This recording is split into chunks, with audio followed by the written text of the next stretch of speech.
تو انسانی فطرت ہے، دور رہنے والے کی چھوٹی تکلیف بھی بڑی لگتی ہے.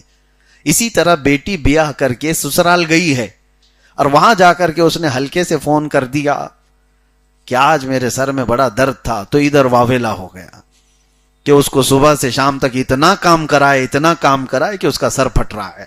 باقی ساری کہانی تو تم نے گڑی، اس نے صرف اپنے سر درد کی بات کی تھی. تو ہوتا یہ ہے، یہ فطرت کی بات میں بتا رہا ہوں، نیچرل ہے. یہ دور رہنے والے کی چھوٹی تکلیف بھی ہم کو بڑی لگتی ہے. تو عام طور پر ہونا یہ چاہیے کہ ایسے وقت میں آئیڈیل کون ہو. آئیڈیل ہو تو سیدہ فاطمۃ الزہرا کی زندگی. سیدہ کائنات فاطمۃ الزہرا سلام اللہ علیہا، وہ گھر کے کام سارے کر رہی تھیں، ان کے ہاتھوں میں چھالے پڑے ہوئے تھے. تو مولا علی کرم اللہ وجہہ الکریم نے حضرت فاطمہ سے کہا، فاطمہ جاؤ، بدر کے جنگ کے بعد مال غنیمت بہت آیا اور رسول پاک صلی اللہ علیہ وسلم سب کو تقسیم کر رہے ہیں مال، اور ایک غلام اپنے لیے بھی مانگ کے لے آؤ، اپنے لیے بھی، ہمارے گھر کے لیے بھی ایک غلام مانگ کر کے لے آؤ. حضرت علی خود نہیں گئے، حضرت فاطمہ سے کہا تمہاری تکلیف دیکھی نہیں جاتی، اتنا دن بھر تم کام کرتی ہو. تو حضرت فاطمہ ان کا سن کر کے حضور کے پاس آئی تھی. تو یہاں پر بیٹی کے باپ کو کیا کرنا چاہیے ایسے وقت میں، ایسی سچویشن میں کیا کرنا چاہیے؟ بیٹی اپنے گھر آئی ہو اور بتا رہی ہو کہ میرے ہاتھ پورے چھالے پڑ گئے ہیں، کام اتنا ہو جاتا ہے، تو کیا کرو گے؟ ہائے افسوس، میں کہاں دے دیا میری بیٹی کو، اس کو تو انہوں نے ایسے جھلا دیا. وہ یہ ہے نہیں. باپ رسول اللہ صلی اللہ علیہ وسلم اپنی بیٹی حضرت فاطمہ کو دیکھا اور کہا، غلام مانگنے آئی ہو، خادم مانگنے آئی ہو. اے فاطمہ، بدر کے بہت سارے یتیموں کا ابھی حق باقی ہے. بہت سارے یتیم جو جن کے باپ جنگوں میں شہید ہو گئے، ان کو ابھی مال غنیمت دینا باقی رہ گیا ہے، میں اس سے بہتر تجھے عطا کرتا ہوں. اور کہا جب کام کاج سے بہت زیادہ تھک جائے تو رات کو 33 بار سبحان اللہ پڑھو، 33 بار الحمدللہ، 34 بار اللہ اکبر، تمہاری ساری تھکان دور ہو جائے گی. یہ تسبیح آج بھی پڑھتے ہیں ہم نمازوں کے بعد، اس کو تسبیح فاطمہ کہا جاتا ہے. یہ حضرت فاطمہ کو عطا کی ہوئی تسبیح ہے حضور کی طرف سے. تو ہونا تو یہ چاہیے کہ باپ اپنی بیٹی کو یہ نصیحت کر کے گھر بھیجے کہ جاؤ اللہ تبارک و تعالیٰ کی اس مرضی پر راضی رہو. ان مع العسر یسرا، ہر تکلیف کے بعد آسانی ہے. اگر آپ اپنی بیٹیوں کو اس طرح کی نصیحت کرتے رہیں تو انشاءاللہ العزیز گھر نہیں ٹوٹیں گے. اور عورتوں کی بھی ایک عادت ہے، وہ سناتی وہاں ہیں جہاں ان کی سنی جاتی ہے. زیادہ اگر سنتے رہ گے تو بہت سناتی ہیں. اگر شکایت سننے میں آپ نے انٹرسٹ زیادہ دکھایا تو وہ 4 شکایتیں اور لے کر کے آئیں گی. اور ایک مرتبہ آپ نے اگنور کر دیا تو کہتی ہے میرے باپ تو سنتے ہی نہیں، سنا کے کروں کیا. اس کے بعد اس کو جینے کا خود کا طریقہ معلوم ہو جائے گا. بسا اوقات گھر بسانے کے لیے ماں باپ کو یہ ذمہ داری اپنانی چاہیے. یہ آیت قرآن پاک میں اللہ تعالیٰ نے فرمایا ان یریدا اصلاحا یوفق اللہ بینہما، یہاں تک. اور اس کے بعد 5ویں پارے میں ایک آیت اور ہے جو ہمارے رونگٹے کھڑے کر دیتی ہے. اللہ تعالیٰ فرماتا ان الذین کفروا بآیاتنا سوف نصلیہم نارا، جنہوں نے ہماری آیتوں کو چھوڑ دیا، جھٹلا دیا، اللہ فرماتا ان قریب ہم ان کو ایسے دوزخ میں ڈالیں گے. کلما نضجت جلودہم بدلناہم جلودا غیرہا لیذوقوا العذاب، جب جب ان کی چمڑی پکے گی ہم دوسری چمڑی ان کو پہنا دیں گے تاکہ وہ نیا عذاب چکھ سکے. حضرت کعب احبار رضی اللہ تعالیٰ عنہ اس آیت کی تفسیر میں فرماتے ہیں، ان سے پوچھا گیا کہ کتنی دیر میں یہ چمڑی بدلی جاتی ہے جہنم کے عذاب میں؟ جب بندے کو آگ میں ڈالا جائے، چمڑی گل جائے اس کی، پھر اس کی چمڑی کو پھر سے بدلا جائے تاکہ وہ نیا عذاب چکھ سکے، تو وہ فرماتے ہیں 1 گھنٹے میں 70 بار بدلی جائے گی. 1 منٹ سے بھی پہلے جسم کی پوری چمڑی نہیں بنا دی جائے گی. اصل میں مسئلہ یہ ہے کہ یہ جو سکن ہے، یہ جو چمڑی ہے، یہ پین ریسیور ہے، درد کو ایکسپٹ کرنے والی. اور جب ایک بار جل جائے تو عام طور پر ہوتا یہ ہے کہ جلے ہوئے حصے کو پھر اگر کچھ ٹچ کیا جائے تو پتہ نہیں چلتا. آپ دیکھیں جلی ہوئی چمڑی جہاں پر ہوگی داغ ہوگا اس کو چونٹی کاٹے تو اتنا نہیں لگتا کیونکہ وہ ڈیڈ ہے. اس وجہ سے کہ جلی ہوئی چمڑی کو دوبارہ نیا عذاب چکھایا جائے تو یہ چمڑی بدل دی جاتی ہے. قرآن پاک میں ہے ڈرو اس جہنم کے عذاب سے جس میں 1 گھنٹے میں 70 بار ہمارے جسم کی جلد کو بدل دیا جاتا ہو. اللہ تبارک و تعالیٰ اس عذاب نار سے ہمیشہ محفوظ فرمائے. رمضان میں میرے عزیزوں اور دعا کیا کرنی چاہیے آپ کو؟ روزانہ یہ دعا کریں کہ اللہ تیری جہنم سے بڑا ڈر لگتا ہے، اس عذاب سے ہماری حفاظت فرما. اور حضرت سفیان ثوری کی ایک دعا تھی وہ ہم اکثر اپنے ذکر میں بھی کرتے تھے، الہی لست للفردوس اہلا ولا اقوى على نار الجحیم فاغفر ذنوبی بفضل جودک یا اللہ. اے اللہ میں تیری جنت الفردوس کے قابل تو ہوں نہیں، تیری جنت میں جانے کے قابل تو ہوں نہیں، لیکن اے مولا تیرے جہنم کا عذاب سہنے کے قابل بھی نہیں ہوں، وہ برداشت کرنے کے بھی قابل نہیں ہوں. لہٰذا بس بات اتنی رہ جاتی ہے تیرے فضل اور تیرے جود و کرم کی، بس تو اپنے جود و کرم سے مجھے معاف کر دے اور جہنم سے آزاد کر دے. یہ دعا ہے. اس آیت کے بعد پھر رب تبارک و تعالیٰ نے ایک ایسی آیت بیان فرمائی جو ہمارا ایمان ہے. ایمان کیا ہے سنیے. آیت آئی ہے فَلَا وَرَبِّكَ لَا يُؤْمِنُونَ حَتَّى يُحَكِّمُوكَ فِي مَا شَجَرَ بَيْنَهُمْ. اللہ فرماتا ہے قسم خدا کی وہ شخص ایمان والا ہو ہی نہیں سکتا جو اپنے آپسی معاملات میں اپنے رسول کو حکم نہ بنائے. حضور پاک صلی اللہ تعالی علیہ وسلم کو وہ حاکم نہ بنائے وہ مومن ہی نہیں ہے. وہ تو اس زمانے کی بات تھی. آج کے دور میں کئی لوگوں کو دیکھا، کچھ لوگ ایسے آئے ہیں. ابھی 8 دن پہلے کی بات میں بتا رہا ہوں، ہمارے جو وکیل حضرات ہیں ان کے ساتھ بیٹھے تھے، کہا کہ ایک خاتون کا کچھ مسئلہ آیا، طلاق کا مسئلہ. بیچارے وکیل ہیں اور سوچتے ہیں کہ کورٹ کے چکر کاٹنے سے پہلے کچھ اچھا حل ہو جائے. تو انہوں نے سمجھایا کہ دیکھو شریعت میں یہ تمام چیزیں ہیں. تو اس کے حق میں نہیں آ رہی تھی بات، تو عورت نے انکار کر کے کہا میں ایسی شریعت کو مانتی نہیں. معاذ اللہ، یہ ایک بار نہیں، میرے ساتھ بھی کئی معاملات ایسے ہوئے. اگر اس عورت کے حق میں آپ نہیں بات کریں گے تو سیدھے انکار کرتی ہے، میں ایسی حدیثوں کو نہیں مانتی، میں ایسی شریعت کو نہیں مانتی. میرے عزیزوں وہ ایسا کہنے والا کافر ہے، ایمان ختم ہو چکا ہے.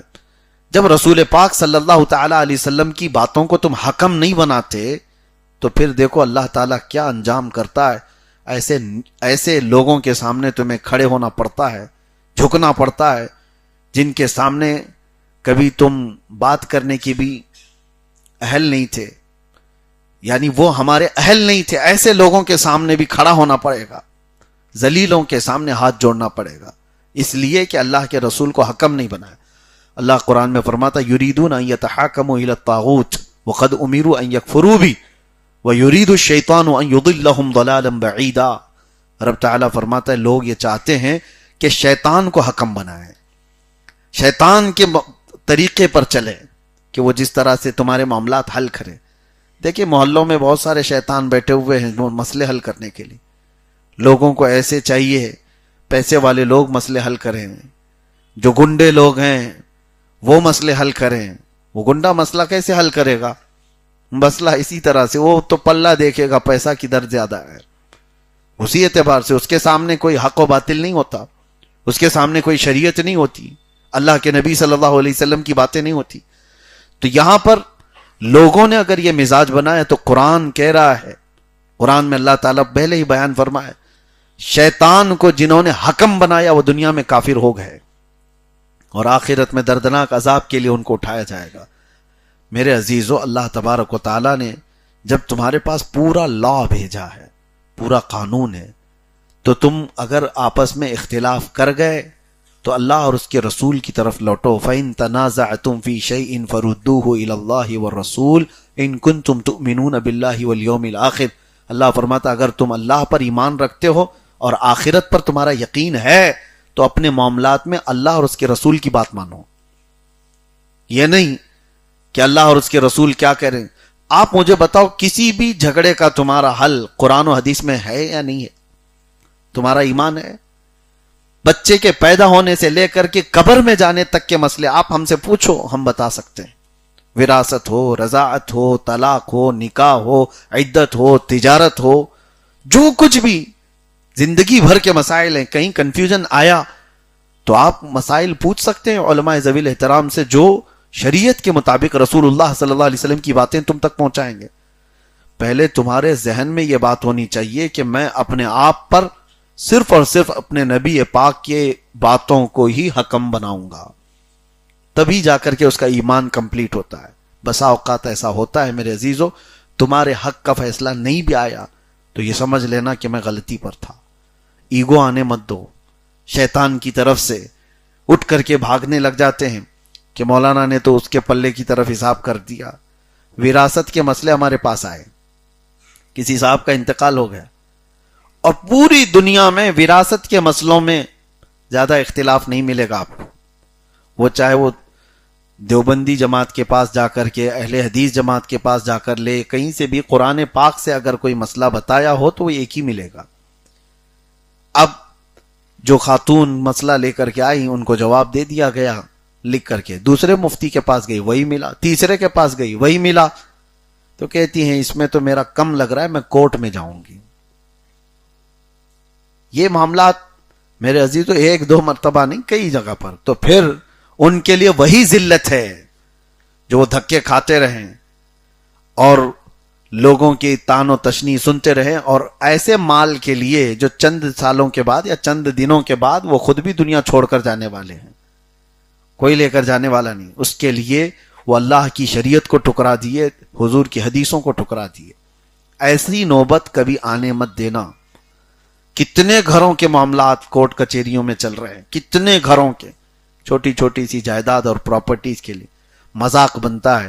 کیا تمہارے پاس وراثت کو بانٹنے کے مسائل اللہ کے نبی نے نہیں بتائے، لیکن مانتا نہیں ہے۔ جس کو مل رہا ہے وہ تو مان لے گا، جس کو کم مل رہا ہے وہ مانتا نہیں، وہی کیس کرتا ہے۔ تو میرے عزیزو یہ ایمان نہ ہونے کی علامت ہے۔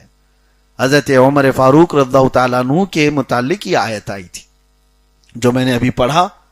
ایک مسلمان کا ایک یہودی کے ساتھ جھگڑا ہو گیا تھا، مسلمان کا یہودی کے ساتھ زمین کے معاملے میں جھگڑا ہو گیا، اور دونوں چلے رسول اللہ کے پاس۔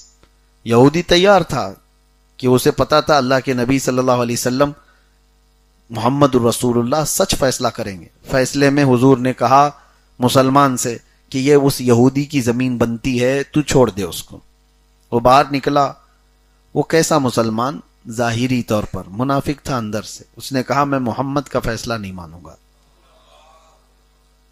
اور اس یہودی سے کہا، یہودی پوچھنے لگا کہ تو اپنے نبی کا نہیں مانتا، کس کا مانے گا؟ کہا عمر اچھا فیصلہ کرتے ہیں، عدالت ان کی مشہور بھی تھی، فیصلے میں وہ بڑے کامل تھے۔ یہودی کہا کہ مجھے تو یقین ہے کہ جو محمد صلی اللہ علیہ وسلم نے فیصلہ کیا وہی عمر بھی کریں گے، چلو میں تو چلنے کو تیار ہوں۔ تو یہ مسلمان بنا مسلمان، یہ چاہتا تھا کہ سمپتی گین کرے، میں مسلمان ہوں، میرا سپورٹ لیا جائے۔ حضرت عمر کے پاس آیا اور اپنی بپتا بیان کی کہ ایسے ایسے معاملات ہیں، یہودی میرے اوپر حاوی ہو رہا ہے، میں تو مسلمان ہوں، میرے حق میں کچھ فیصلہ کیجئے۔ تو یہودی پہلے کہنے لگتا ہے اس کی بات کے بعد، عمر ابن خطاب ہم یہی میٹر لے کر رسول اللہ کے پاس گئے تھے، تمہارے نبی کے پاس گئے تھے۔ حضرت عمر پھر بیٹھ گئے اور پوچھنے لگے کہ کیا کہا پھر حضور نے؟ یہودی نے کہا انہوں نے میرے حق میں فیصلہ سنایا، مگر یہ تمہارا مسلمان بھائی ماننے کو تیار نہیں۔ کہا کیا کہا اس نے؟ کہا میں محمد کے فیصلے کو نہیں مانتا اور تمہارے پاس فیصلہ کروانے آیا ہے۔ حضرت عمر اندر گئے اور تلوار لے کر کے آ گئے۔ جو محمد کا فیصلہ نہیں مانتا، عمر اس کا فیصلہ ایسے کرتا ہے، اڑا دیا اور پہنچا دیا۔ اور یہ بات مدینے میں پھیل گئی کہ آؤ دیکھا نہ تاؤ دیکھا، ایک ہی مجلس میں فیصلہ تمام کر دیا۔ اور لوگوں کو تو یہ معلوم تھا کہ مسلمان ہے، اور مسلمان کا اس طرح سے قتل بہت بڑا مسئلہ ہے۔ تو حضرت عمر کی شکایت حضور تک پہنچ گئی، رسول پاک صلی اللہ تعالی علیہ وسلم کے پاس، کہ ایک مسلمان کی گردن ماری عمر ابن خطاب نے۔ حضور نے بلایا، حضرت عمر سے پوچھا کیا تم نے ایک مسلمان کی گردن مار دی؟ کیسے تم نے جرأت کی؟ حضرت عمر کہتے ہیں یا رسول اللہ میں اس کو مسلمان مانتا ہی نہیں تھا، میں اس کو مسلمان مانتا ہی نہیں تھا۔ کہا کیوں؟ آپ کے فیصلے کو نہ مانے وہ مسلمان کیا ہے؟ تو یہ تو حضرت عمر کا اپنا اجتہاد تھا، ان کا خود کا ایمان تھا، ایسا حکم نہیں تھا۔ تو حضرت عمر اپنی طرف سے کہہ رہے تھے میں اس کو مسلمان نہیں مانتا۔ اسی اثنا میں حضور ابھی کچھ کہنے والے تھے کہ جبرائیل یہ آیت لے کر کے آ گئے، فَلَا وَرَبِّكَ لَا يُؤْمِنُونَ حَتَّى يُحَكِّمُوكَ فِي مَا شَجَرَ بَيْنَهُمْ۔ اللہ تعالیٰ فرماتا ہے اے محبوب آپ کے رب کی قسم وہ شخص ایمان والا ہو ہی نہیں سکتا جو اپنے معاملات میں آپ کو حاکم نہیں بناتا۔ حضور نے فرمایا عمر جو تم نے فیصلہ کیا اللہ بھی وہی نازل فرمایا۔ اور اسی وجہ سے حضرت عمر کا ایک لقب ہے الموافق رأیہ للوحی والکتاب۔ ہم حضرت عمر کے ساتھ یہ لقب پڑھتے ہیں، خطبے میں بھی پڑھتے ہیں۔ کیا مطلب ہے الموافق رأیہ للوحی والکتاب؟ یعنی اکثر حضرت عمر کی رائے ایسی ہوتی تھی کہ اسی رائے کے مطابق قرآن کی آیت آ جاتی تھی۔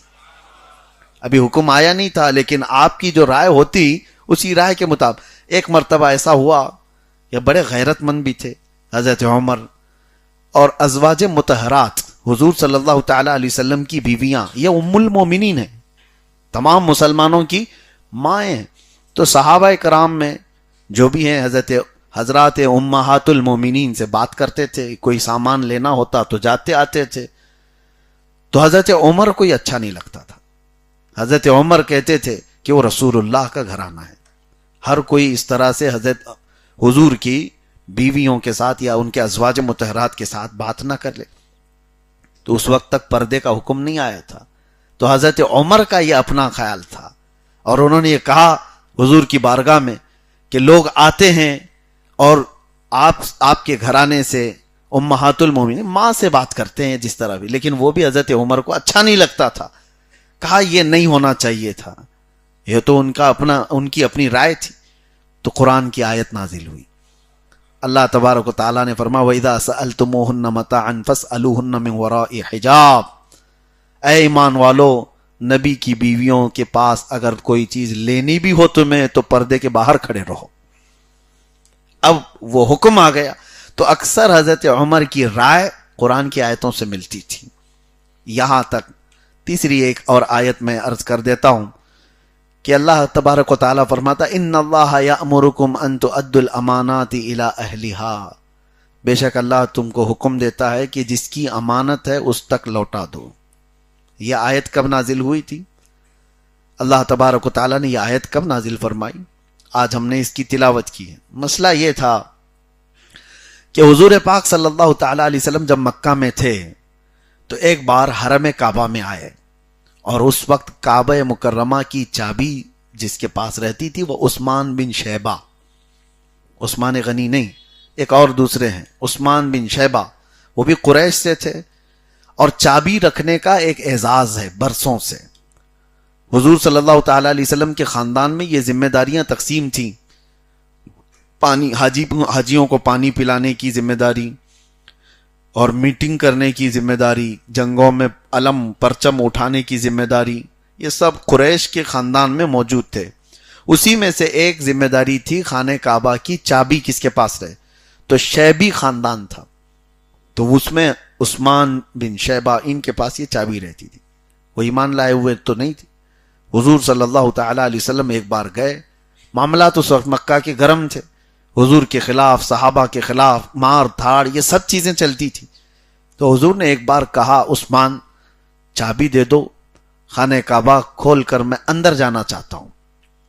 انہوں نے سختی سے منع کر دیا، کہا تجھ جیسے صابی کو، صابی کہتے ہیں دین چھوڑا ہوا آدمی، ہمارے آبا و اجداد کا دین چھوڑا ہوا آدمی، اس کو میں کعبے کی چابی دوں گا؟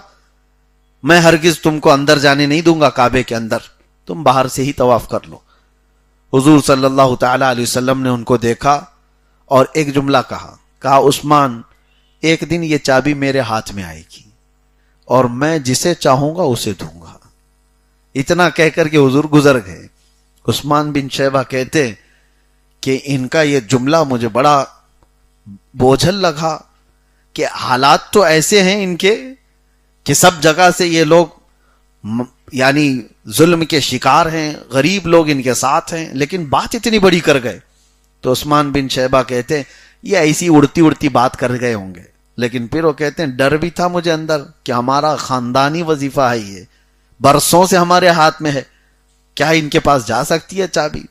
پھر روزانہ نیوز تو ایسی آتی تھی، آج پھر مسلمان مارا گیا، پھر ایک صحابی کو پکڑا گیا، یہ پھر وہ نیوز یہ بھی آئی کہ 70 لوگوں کو ہجرت کر کے حبشہ جانا پڑا. تو یہ تو پازیٹیو نیوز ہے نا ان کے لیے. تو مسلمان اور نیچے جا رہے ہیں اور نیچے جا رہے ہیں. یہ تو چابی لینے کی بات کر رہے تھے، اب ان کو تو گاؤں چھوڑنا پڑ رہا ہے. مکہ چھوڑ کر گئے. اس کے بعد 2 سال کے بعد بائیکاٹ دیکھا ان کا، سوشل بائیکاٹ حضور کا، کمزور کر دیا گیا تھا پورے مسلمانوں کو. پھر وہ وقت بھی آیا کہ جب رسول اللہ صلی اللہ علیہ وسلم مکہ چھوڑ کر ہجرت کر کے مدینے چلے گئے. عثمان بن شیبہ کہتے ہیں اب کہاں سے وہ بات آئے گی؟ ان کا گھر بھی نہیں بچا، ان کے ساتھی نہیں بچے، ان کی جائیدادیں نہیں بچی، حتیٰ کہ وطن بھی نہیں بچا، سب چھوڑ کر چلے گئے لوگ. سال گزرا، 2 سال گزرے، 3 سال گزرے، جنگیں ہوتی رہیں قریش کے درمیان، مکہ والوں کی اور مدینے والوں کی. پھر 6 سال گزرے. 6 سال کو حضور صلی اللہ تعالی علیہ وسلم عمرہ کے لیے نکلے. انہوں نے راستہ روک دیا حدیبیہ کے موقع پر، حضور واپس گئے. پھر اگلا سال آیا، رمضان کا موسم تھا. 20 رمضان کو 10,000 صحابہ کے ساتھ حضور مکہ میں داخل ہوئے. کوئی جنگ نہیں، کوئی قتال نہیں. مکہ والوں نے سارے ایگریمنٹ توڑ دیے تھے، وہ سب بکھر چکے تھے، ان کے اتحاد پارا پارا ہو چکا تھا. سب بڑے بڑے گرو گھنٹال ویسی جنگوں میں مر چکے تھے. ابو جہل گیا تھا، ابو لہب مرا تھا، سب جتنے شیطان تھے. اب مکہ فتح ہوا، حضور پاک صلی اللہ تعالی علیہ وسلم خانہ کعبہ کو پورا پاک کرتے ہیں. اذان دی گئی اور اس کے بعد حضور صلی اللہ تعالی علیہ وسلم نے اعلان بھی کیا تھا فلاں کو امان ہے، فلاں کو امان ہے. جو جس کی عبد المطلب کے گھر میں جائے اس کو امن دیا جائے گا، جو ابو سفیان کے گھر جائے اس کو امن دیا جائے. قتل و قتال نہیں کیا گیا. اسی اسنا میں حضور صلی اللہ علیہ وسلم نے پکارا عثمان بن شیبہ کہاں ہے؟ تو قیدی کی حالت میں پکڑ کے لائے گئے اور حضور نے فرمایا لاؤ چابی. تو کیا کہتے ہیں، یہاں تو کوئی پروٹیسٹ کرنے والا مسئلہ ہی نہیں تھا، سیدھے لے جا کر کے حضور کی بارگاہ میں چابی دے دی. ان کے پاس اس کے علاوہ کوئی چارہ ہی نہیں تھا. ان کو یاد آ گئی بات کہ ایک وقت انہوں نے کہا تھا اور دنیا نے دیکھا جو نبی کہتے ہیں وہ ہو کر رہتا ہے. حضور کا فرمان ہے قول محمد قول خدا، فرمان نہ بدلا جائے گا. یہ بات یاد رکھیے آپ. حضور صلی اللہ تعالی علیہ وسلم نے چابی لی، خانہ کعبہ کو کھولا، اس کے بعد اس کے اندر کے سارے صاف کر دیے، ساری آلائشوں کو، ساری ناپاکیوں کو نکال دیا اور اللہ کے گھر کو اللہ کا گھر بنایا. پھر اس کے بعد دروازہ بند کیا، باہر تشریف لائے. صحابہ کا پورا جم غفیر تھا. میرے آقا صلی اللہ علیہ وسلم فرماتے ہیں اب سنیے بات، آج میں یہ چابی ایسے شخص کے ہاتھ میں دوں گا جس سے قیامت تک کوئی نہیں لے سکے گا. حضور نے کیا فرما دیا؟ قیامت تک ان کے ہی ہاں ہوگی چابی. اب یہ فضیلت اتنی بڑی تھی، وہاں پر موجود سارے صحابہ اس بات میں تمنا کرنے لگے چابی ہم کو مل جائے. حضرت ابو بکر، حضرت عمر، حضرت عثمان، حضرت علی، وہاں بڑے بڑے صحابہ موجود ہیں، بڑے بڑے صحابہ، حضرت عباس حضور کے چچا. تو حضور صلی اللہ تعالی علیہ وسلم نے سب کو دیکھا، گردنیں سب کی اونچی ہیں کہ حضور کس کو چابی دینے والے ہیں. پھر میرے آقا صلی اللہ تعالی علیہ وسلم یہ آیت تلاوت کرتے ہیں جو آج ہم نے تلاوت کی، ان اللہ یأمرکم ان تؤدوا الامانات الی اہلھا، بے شک اللہ حکم دیتا ہے کہ جس کی امانت ہے اس تک سپرد کر دیا جائے. پھر پکارتے ہیں عثمان بن شیبہ آ جاؤ. وہ تو خواب و خیال میں نہیں سوچے ہوئے تھے، وہ تو قیدی بن کر کے آئے تھے، ایمان بھی لائے ہوئے نہیں ہیں، پکڑ کر کے لائے گئے. حضور نے ان کو بلایا تو اچانک ان کی گردن اٹھی، کہا مجھے بلایا جا رہا ہے؟ کہا آؤ. پھر آپ نے آیت پڑھ کر کے ان کے ہاتھ میں چابی دے دی اور کہا یہ چابی تمہاری اولاد میں رہے گی، قیامت تک کوئی نہیں لے سکے گا. آج بھی خانہ کعبہ کی چابی شیبی خاندان کے اندر ہی موجود ہے. برسوں گزر گئے، 1400 سال گزر گئے، کتنے بادشاہ آئے، کیا کیا ہوا، لیکن یہ چابی آج تک اسی خاندان میں موجود ہے. آج بھی آپ سرچ کر کے دیکھ لینا، خانہ کعبہ کی چابی جس بزرگ کے پاس ہے آج، وہ بھی شیبی خاندان کے ہیں، لیکن الحمدللہ سنی ہے. اور میرے آقا صلی اللہ تبارک تعالی علیہ وسلم نے جو فرمایا تھا، عثمان بن شیبہ نے جیسی ہی چابی اپنے ہاتھ میں لی وہ رونے لگ گئے، اور اس کے بعد چابی کو اٹھا کر کے کہا یہ برسوں سے ان کے خاندان میں چلی ہوئی چیز تھی، لے لی گئی تھی چند منٹوں کے لیے، واپس ان کے ہاتھ میں تھمائی گئی. تو چابی لینے کے بعد آپ نے اس کی خوشی کا اظہار نہیں کیا، بلکہ سب سے پہلے کہا کہ اشہد ان محمدن رسول اللہ، میں گواہی دیتا ہوں محمد آپ اللہ کے رسول ہیں. وہ ایمان لے آئے اور ایمان کی حالت میں صحابی رسول بن کر کے ہی دنیا سے فوت ہوئے. میرے آقا صلی اللہ تعالی علیہ وسلم کا یہ عدل و انصاف آتا ہے فقیروں پہ انہیں پیار کچھ ایسا، خود بھیک دیں اور خود کہیں منگتے کا بھلا ہو. یہ دوسرے لوگ نہیں کرتے. ہاں آپ بھیک دیں گے تو کیا کہیں گے؟ دعا کرنا میرے لیے، یہی کہیں گے. کسی کو خیرات دیں گے، کسی کی ضرورت پوری کریں گے تو آپ کیا کہیں گے؟ بس لے جاؤ دعا کرنا میرے لیے. لیکن یہاں نبی کی شان یہ ہے خود بھیک دیں اور خود کہیں منگتے کا بھلا ہو، اللہ تیرا بھلا کرے.